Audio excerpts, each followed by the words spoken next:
Spika wa Bunge la Jamhuri ya Muungano wa Tanzania, Mheshimiwa Innocent Lugha Bashungwa mbunge, Waziri wa Mambo ya Ndani ya Nchi,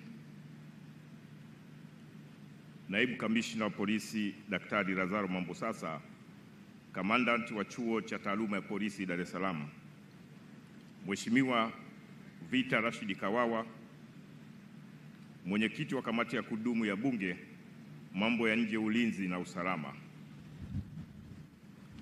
Profesa Elisante Ole Gabriel, Mtendaji Mkuu wa Mahakama ya Tanzania, Mheshimiwa Albert Chalamila, Mkuu wa Mkoa wa Dar es Salaam, ndugu Ali Senga Gugu, Katibu Mkuu Wizara ya Mambo ya Ndani ya Nchi, Daktari Madu Kazi,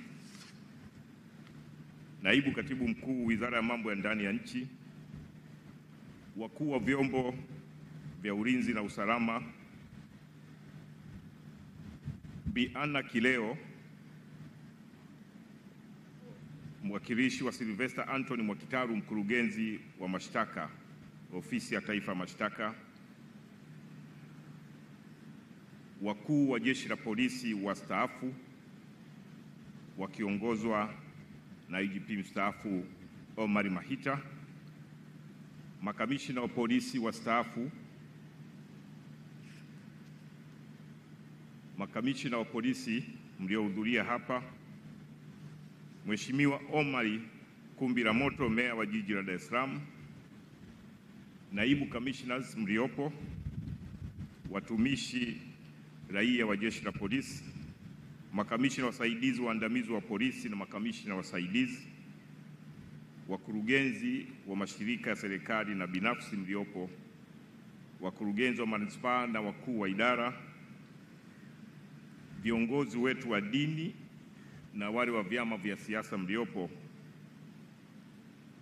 Profesa Egnard Pius Mihanjo, mwenyekiti bodi ya vyuo vya polisi na mrezi wa chuo cha taaluma ya polisi Dar es Salaam, yani DPA hapa tulipo, wakuu wa vyuo mliohudhuria hapa, vyuo vya polisi, makamanda wa polisi wa mikoa na vikosi, pamoja na makamanda na wakuu wa kamandi mliopo, wakufunzi wa chuo cha taaluma ya polisi Dar es Salaam, waheshimiwa madiwani, maafisa wakaguzi na askari wa polisi na wa majeshi mengine mliohudhuria, maafisa na wakaguzi wasaidizi wahitimu, wanafamilia wa Jeshi la Polisi, hususani familia za wahitimu mlioko hapo mbele yetu, waheshimiwa wageni waalikwa, ndugu wanahabari, mabibi na mabwana. Jamhuri ya Muungano wa Tanzania. Nidhamu, haki, weledi na uadilifu msingi wa mafanikio yetu. Mheshimiwa Rais, awali ya yote napenda nitumie fursa hii kumshukuru Mwenyezi Mungu, muumba wa mbingu na nchi, kwa baraka zake alizotujalia kwa uzima na afya njema iliyotuwezesha kukutana mahali hapa. Aidha, kwa niaba ya Jeshi la Polisi Tanzania, napenda kuchukua nafasi hii adhimu kutoa shukrani zetu kwako wewe Mheshimiwa Daktari Samia Suluhu Hassan, Rais wa Jamhuri ya Muungano wa Tanzania na Amiri Jeshi Mkuu, kwa kukubali mwaliko wa kuwa mgeni rasmi kwenye mahafali ya kozi ya uafisa na wakaguzi wasaidizi wa polisi namba 1 ya mwaka 2024-2025. Mheshimiwa Rais, tunakushukuru sana. Mheshimiwa Rais, pamoja na majukumu mengi ulionayo ya kulisukuma gurudumu la maendeleo ya Jamhuri ya Muungano wa Tanzania, bado umeona ni vyema ukatega muda kwa ajili ya kujumuika nasi katika shughuli hii muhimu kwa Jeshi la Polisi. Hivyo uwepo wako hapa Mheshimiwa Rais unadhihirisha imani kubwa na namna unavyothamini mchango wa Jeshi la Polisi katika majukumu yake ya kila siku, hususan katika kulinda raia na mali zao. Sisi familia ya Jeshi la Polisi tumefarijika sana na tunakuombea kwa Mwenyezi Mungu akujalie afya njema ili uweze kuendelea kuliongoza taifa hili. Kwa mara nyingine, Mheshimiwa Rais, tunasema asante sana.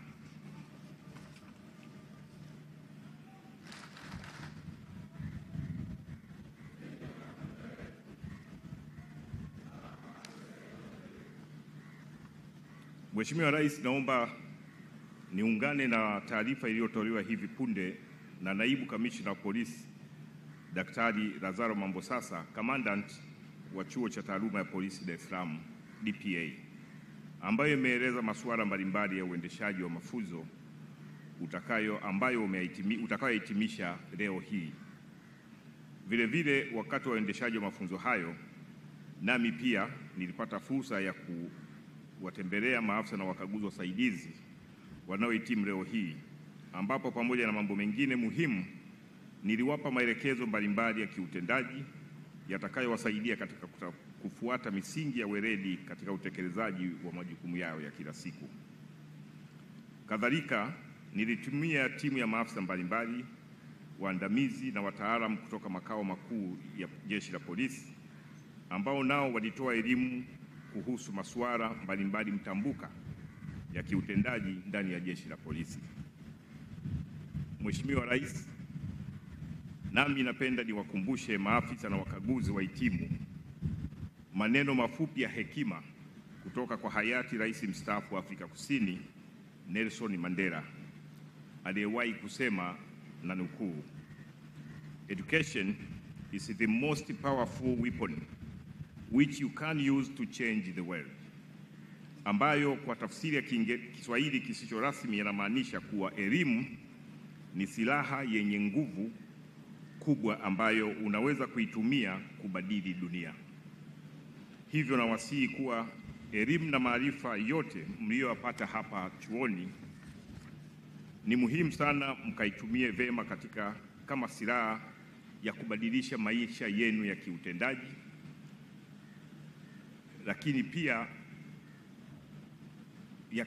elimu hizi ziwasaidie pia na wengine ambao mnawaongoza na mtakwenda kuwaongoza katika kuwabadilisha kifikra na kiutendaji pia.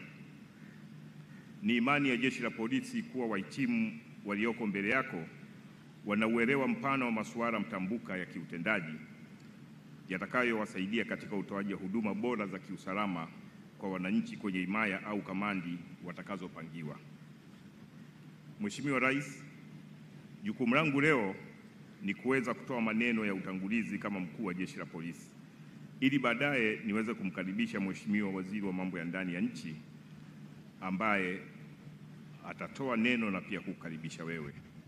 Lakini kabla sijafanya hivyo, naomba kukushukuru wewe binafsi na serikali yako kwa ujumla kwa namna unavyoliwezesha na kuliboresha jeshi letu la polisi, ambapo umelijengea uwezo mkubwa wa kiutendaji katika kutoa huduma za kiusalama kwa wananchi wetu. Mheshimiwa Rais, katika kipindi cha miaka minne ya uongozi wako, sisi sote ni mashuhuda kuwa umetoa fedha nyingi na vibali vya kuwapandisha vyeo maafisa, wakaguzi na askari wengi zaidi kuliko vipindi vyote vilivyopita.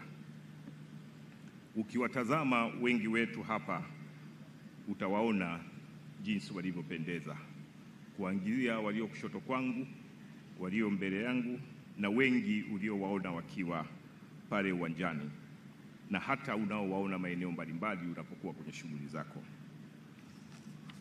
Hali hii imeongeza ari na morali ya kiutendaji kazini, kwani kupandishwa cheo kuna heshima kubwa na faida nyingi kwa mtumishi wa Jeshi la Polisi. Katika hili, Mheshimiwa Rais, tunakushukuru sana.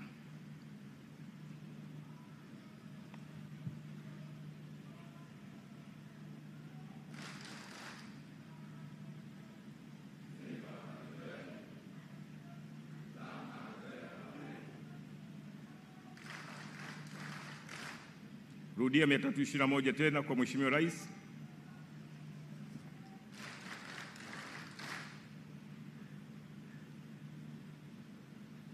Mheshimiwa Rais, pamoja na utoaji vibali vya upandishwaji vyeo, serikali yako imeendelea kutoa vibali vya ajira mbadala na askari wapya. Vibali hivyo vimesaidia kwa kiwango kikubwa kuziba ombwe la upungufu wa askari katika kamandi mbalimbali za polisi, ombwe hilo ambalo limedumu kwa muda mrefu sana. Hivi sasa tunao askari wa kutosha kuweza kusaidia katika utekelezaji wa majukumu ya msingi ya Jeshi la Polisi. Mheshimiwa Rais, naomba kwa ridhaa yako nikusimulie hadithi yako nzuri katika suala la usalama, lakini ambalo linatokana na haya ambayo nimeyataja hapa. Mheshimiwa Rais, ulipoingia madarakani mwaka 2021 kulikuwa na matukio mengi sana ya kihalifu. Swala la usalama halikuwa zuri kama hili tunaloongelea leo. Mheshimiwa Rais, utakumbuka mwaka 1994 mabasi yalizuiliwa kutembea usiku rasmi, na sababu kubwa ya kuzuia mabasi kutembea usiku ilikuwa ni ujambazi, highway robbery, unyang'anyi kwenye njia kuu. Matukio yale yalikuwa ni matukio ya kudhalilisha yaliyosababisha uporaji wa mali za watu, lakini na udhalilishaji kwa wale waliokuwa wakiporwa. Mheshimiwa Rais, mwaka tarehe 1 mwezi wa 10 mwaka 23, ikiwa imepita miaka 29 chini ya uongozi wako, ilitolewa ruhusa sasa ya magari haya kutembea usiku. Mpaka leo hatujaona tukio lolote la unyang'anyi kwenye njia kuu. Nitaainisha haya, nitakueleza Mheshimiwa Rais nini umekifanya kwa jeshi hili mpaka vitu hivi visiwezekane. Mheshimiwa Rais, matukio kama haya yalikamata maeneo makubwa ya kule Kagera, maeneo ya Kigoma. Ulikuwa huwezi kutoka Kigoma ukapita Kasulu, Kibondo, Kakonko, usingeweza kupita pale bila kuporwa, na ilifika mahali ndani ya mabasi hayo waliwekwa askari kuyasindikiza na yakaporwa wakiwemo mle. Mheshimiwa Bashungwa anajua, anatingisha kichwa kwa sababu naye si ajabu ameshawahi kuporwa akiwa kwenye mabasi hayo kule Kagera. Kwa hiyo maeneo yote ya Biharamulo, maeneo yote ya Muleba usingeweza kupita. Maeneo ya Arusha, Singida, Sekenke usingeweza kupita, unawekewa mawe, unaporwa kwanza ndio unaendelea na safari yako. Maeneo mengi tatizo hili lilikuwepo, lakini chini ya uongozi wako ndani ya miaka 29, tarehe 1 mwezi wa 10 serikali yako uliruhusu mabasi yaanze kutembea usiku, na ninakumbuka jambo hili jinsi ambavyo lilikuwa linashughulikiwa na Mheshimiwa Spika, na ninakutaarifu Mheshimiwa Rais, mpaka leo hakuna tukio lolote la uporaji kwenye barabara kuu limetokea tangu tarehe 1 mwezi wa 10 mpaka leo. Mheshimiwa Rais, ulipoingia madarakani, naongea mambo ya kiusalama, ulipoingia madarakani kulikuwa na migogoro mikubwa ya ardhi na mapigano makubwa kati ya wafugaji na wakulima. Utakumbuka Mheshimiwa Rais, ukiwa ziarani kule Lindi, taarifa zilikuwa mbaya sana. Mapigano haya yalisababisha uharibifu mkubwa wa mali ikiwemo kuchomwa nyumba, lakini yalisababisha mauaji, yalisababisha uharibifu na mauaji mbalimbali ya watoto na vikongwe. Jambo hili umelishughulikia kwa kiwango cha hali ya juu sana, na tuna mwaka wa pili hatuna matukio makubwa kiasi hicho. Migogoro na migongano midogo sana ya mtu mmoja na mmoja inaweza ikatokea, lakini sio kwa kiasi kile. Maeneo ya Ruvuma, Lindi, Morogoro yalikuwa ni maeneo ambayo migogoro hii ilikuwa ni mikubwa sana. Lakini Mheshimiwa Rais, nikukumbushe na naomba niwakumbushe wananchi wa Tanzania, ulipoingia madarakani kulikuwa na wimbi kubwa la watu waliitwa panyarodi, na vilikuwa ni vikundi vya vijana ambao walitishia usalama wa nchi kwa kiwango cha hali ya juu sana. Vijana hawa walipora, walijeruhi na waliua. Lakini leo hii terminology hii haipo kwenye masikio ya watu. Wananchi walioishi maeneo ya Pugu, Mbondole, Kimara, Kawe, Buguruni wanayafahamu haya. Ni maneno amini, ni uhalifu ambao ulitesa watu sana. Nini kimefanyika, Mheshimiwa Rais? Nitasema muda si mrefu. Lakini Mheshimiwa Rais, wakati unaingia madarakani kulikuwa na matukio makubwa mengi ya uvunjaji wa nyumba usiku.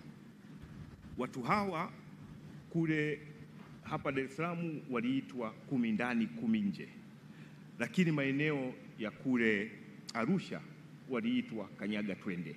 Walikuwa ni wahalifu maarufu sana, lakini wengine waliitwa kiboko msheni. Mradi tu ilikuwa ni vurugu za hapa na pale. Lakini Mheshimiwa Rais, utakumbuka wakati unaingia madarakani kulikuwa na uhalifu mkubwa, uvamizi kwenye maduka maeneo mengi ya jiji la Dar es Salaam, Mwanza na maeneo mengine. Uhalifu huu ulikuwa mkubwa, lakini kulikuwa na matukio mengi ya vijana waliokuwa wakiendesha pikipiki na kuwapora watu wakitoka benki ama wakienda benki. Waliwapiga risasi na walifariki, wengi walijeruhiwa, wengine walipoteza mali zao. Hizi ni hadithi ambazo ninakwenda kuhitimisha kwa kukuambia hali halisi, nini umefanya na sisi tuna shukrani gani kwako. Lakini pia Watanzania wanapaswa wakumbuke nini na wanapaswa kushukuru nini kwako. Mheshimiwa Rais, wakati unaingia kulikuwa na matukio mengi ya unyang'anyi kwenye vituo vya mafuta, kuanzia Geita, Mwanza, Singida, Shinyanga, Mara, Dodoma, Iringa.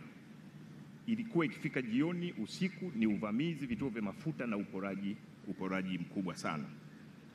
Lakini kulikuwa na matukio yanayokera hapa Dar es Salaam, lakini na kule maeneo ya Arusha, kwenye miji mikubwa, Mwanza na sehemu zingine.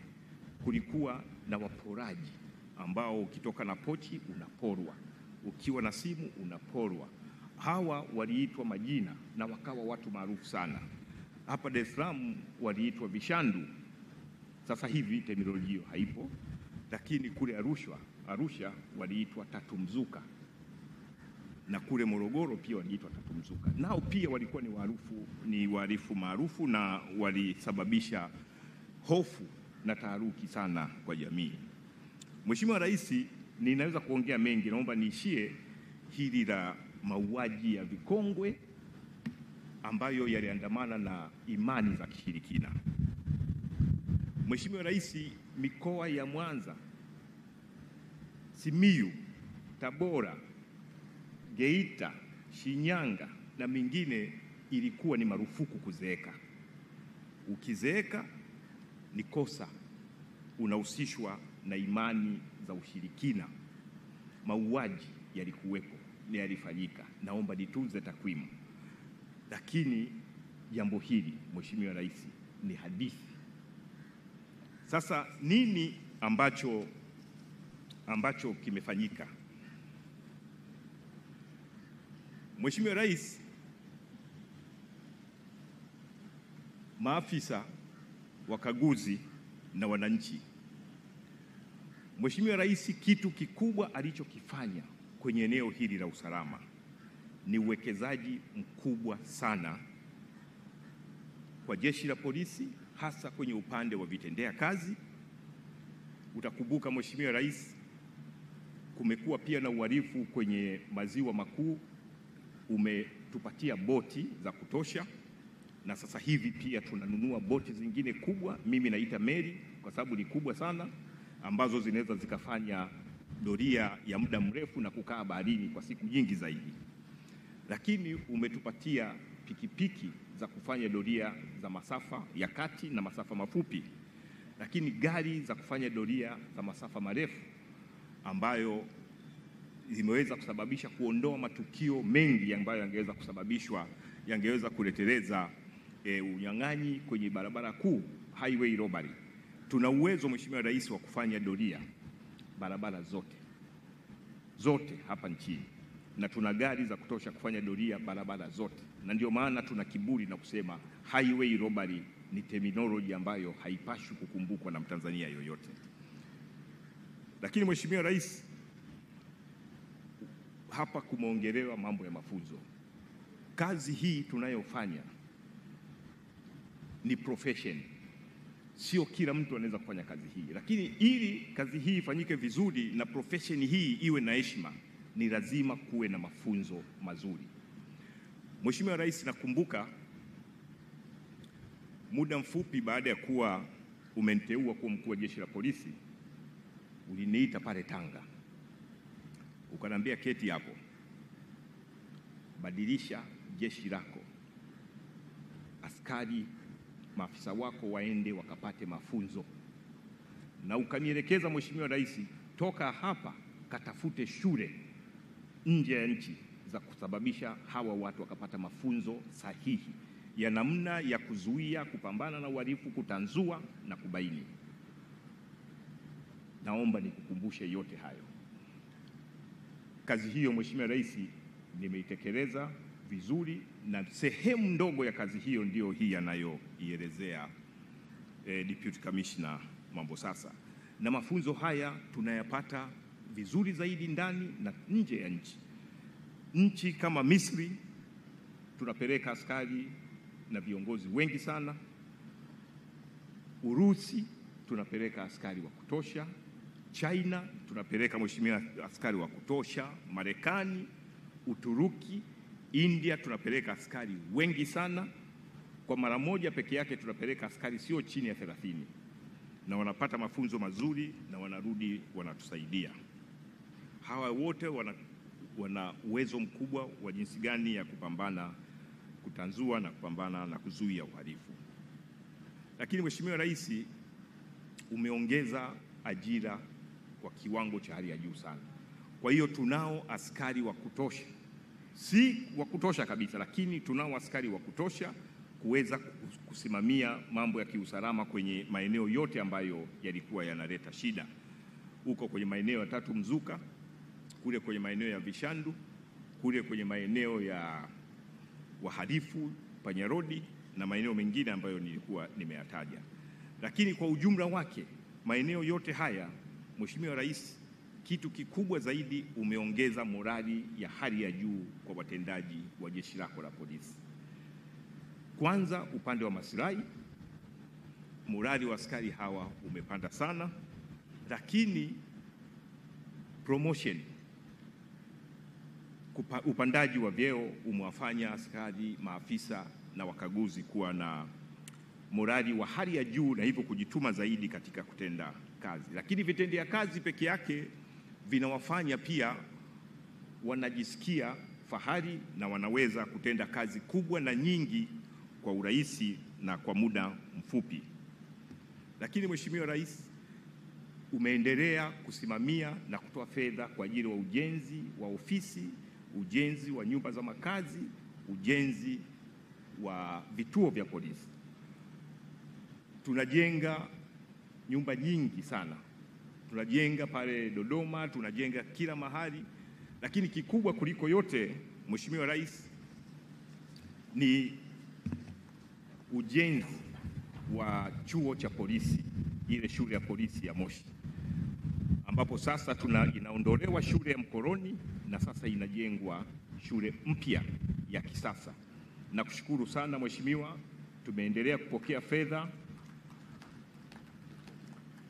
kupokea fedha, ujenzi unakimbia kwa nguvu kubwa, na sasa tumefikia hatua kubwa zaidi, na nyumba hizo kubwa nzuri za kisasa za magorofa, tofauti kabisa na kile chuo ambacho tulikirithi kutoka kwa Mkoroni. Na muda si mrefu Mheshimiwa Rais, kwa ahadi yako na kwa kasi yako ya kutoa fedha, chuo kile chote kinakwenda kuwa kipya. Lakini Mheshimiwa Rais, kikubwa kuliko yote ni utashi wako. Umekuwa na utashi mkubwa sana wa kuona mabadiliko makubwa yanafanyika ndani ya Jeshi la Polisi. Unanuia kuona mabadiliko haya na unakwenda kutekeleza nia yako. Mheshimiwa Rais hausiti kwenye masuala ya msingi ya kuleta mabadiliko ndani ya Jeshi la Polisi. Mheshimiwa Rais hausiti kwenye masuala ya kufanya nchi hii ikaendelea kuwa salama. Ndio maana nimeona niorodheshe kwanza matukio yale ambayo ulikutana nayo wakati unaingia madarakani, lakini matukio hayo hayapo tena. Ndio maana nimekuambia naomba nikusimulie hadithi nzuri. Naomba Mheshimiwa Rais upokee hadithi hiyo. Wiki iliyopita baada ya kuwa tumealikwa na Mheshimiwa Daktari Tulia, Spika wa Jamhuri ya Muungano, tulisimuliwa mambo mengi uliyoyafanya mpaka niliogopa kwamba haya yanafanywa ndani ya miaka 4. Mambo haya nipaswa yafanye kwa kipindi labda cha miaka 50, lakini leo nimekusimulia machache, mambo ya kiusalama, mambo yanayosababisha hayo mengine yakafanyika. Kwa hiyo ukiona usione vyaelea, vimeundwa. Mheshimiwa Rais, wewe ni muundaji, umetufanyia mambo makubwa Jeshi la Polisi. Tukishindwa kufanya kazi tutakuwa ni watovu wakubwa wa nidhamu kwako na kwa Watanzania.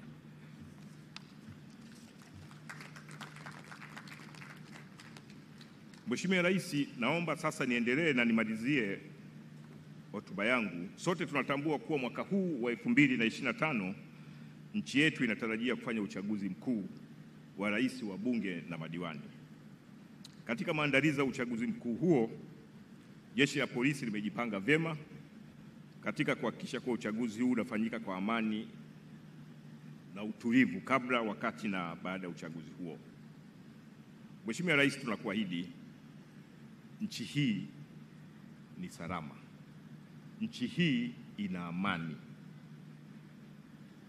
Jeshi hili la Polisi haliko tayari kumvumilia yeyote atakayeleta uvunjifu wa amani kwa sababu yoyote ile. Kwa hiyo sisi kama Jeshi la Polisi tuna wivu mkubwa na amani ya nchi yetu, na tutalinda amani, utulivu wa nchi hii kwa wivu mkubwa kipindi chote kabla, wakati na baada ya uchaguzi huu.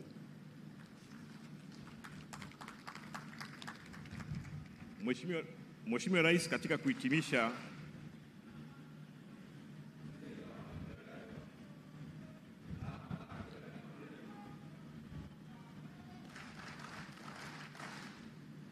kuhitimisha, salamu za Jeshi la Polisi, kwa mara nyingine tunakushukuru sana kwa kukubali mwaliko wetu wa kuwa mgeni rasmi katika hafla hii ya kufunga mafunzo ya uafisa na wakaguzi wasaidizi wa Jeshi la Polisi kozi namba 1 ya mwaka 2024-2025. Mheshimiwa Rais, naomba nitumie jukwaa hili kwa mara nyingine tena kumshukuru sana Mheshimiwa Innocent Ruga Bashungwa, Waziri wa Mambo ya Ndani ya Nchi,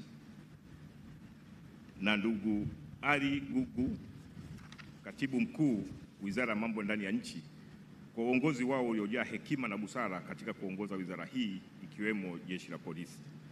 Ni ahadi yetu kwao kuendelea kushirikiana nao kwa kuwaunga mkono bega kwa bega katika kutanzua kero za kiusalama hapa nchini. Napenda kuchukua fursa hii pia kuwashukuru wageni waalikwa wote